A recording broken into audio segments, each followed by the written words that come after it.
Hello, my name is Autumn Inman, and I'm here to talk to you guys today about the importance of safe sex education. So first off, I'd like to start by saying that in America, there are 50 states. And of those 50, 22 teach something other than abstinence, which is abstaining from sex until marriage. And of those 22, only 11 teach about contraception. And of those 11, only 5 states teach and make it legal, so it has to be medically accurate. What that means is that most of our youth here in America isn't actually learning the real deal. They don't know about what's going to happen when they do have sex. So what I'm saying today is that we need to have a good comprehensive sex education, because most of the people who do make the promise to stay abstinent, 81% of them don't keep that promise. And even of the ones that do, that doesn't mean that they're not going to 5, 10, 15 years later. So a lot of what they say, there are 2 reasons why we don't teach that usually, which is 1, because of religious reasons, and 2, because they think that talking about it is going to encourage teens to have sex. But they are completely wrong. In reality, what's happening is that 75% of the information that's actually being taught is misleading and not true. Going on, so a good comprehensive sex education is something that should be teaching about communications with the partners. So I was watching, while I was doing research, I watched another TED Talk of a man named Al Varencio, and he said that there needs to be a new metaphor, which is instead of baseball, we should be teaching about pizza.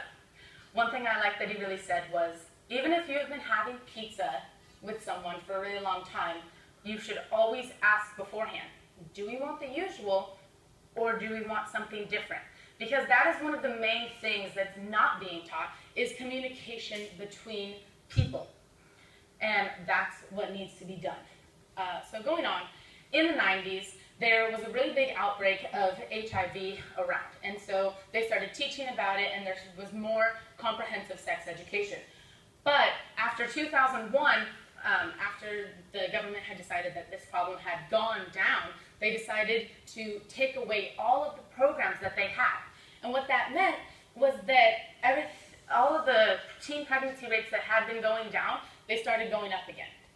Now, here's an example about places where they do teach abstinence. Let's take Mississippi. Mississippi's statewide curriculum is just say no. But they also have the #1 pregnancy rate in America. They are 2nd in chlamydia and gonorrhea, and they are 7th in HIV infections. So what does this tell you? There are hundreds of studies out there showing the correlation between not having the education and what ends up happening. Yet some people still try to deny it. Some people blame it on our teens, when in reality, teens in America and teens in Europe start having sex around the same age. Yet in Spain, in America, you are 2 times more likely to get pregnant than in Spain, 3 times more than in France, and 15 times more than in Switzerland.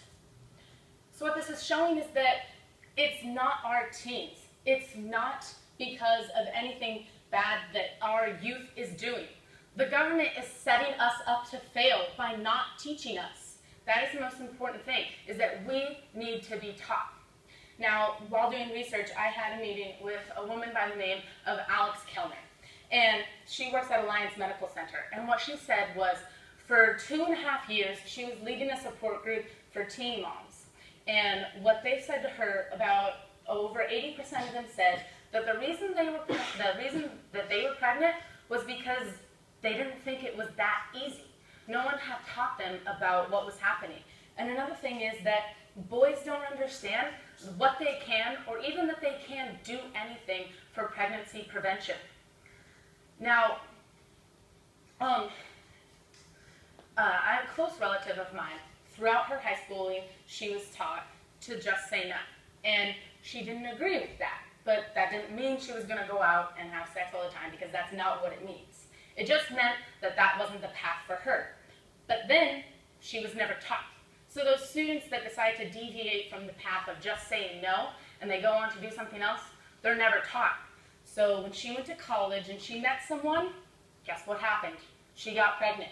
And although she says that this person did not ruin her life, no mom who had an unplanned pregnancy is going to say that.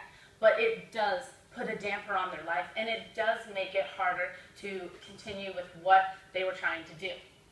So with all of what I've said today, I'm not saying that abstaining from sex is bad. If that is a path that you choose, that is great and 100% okay.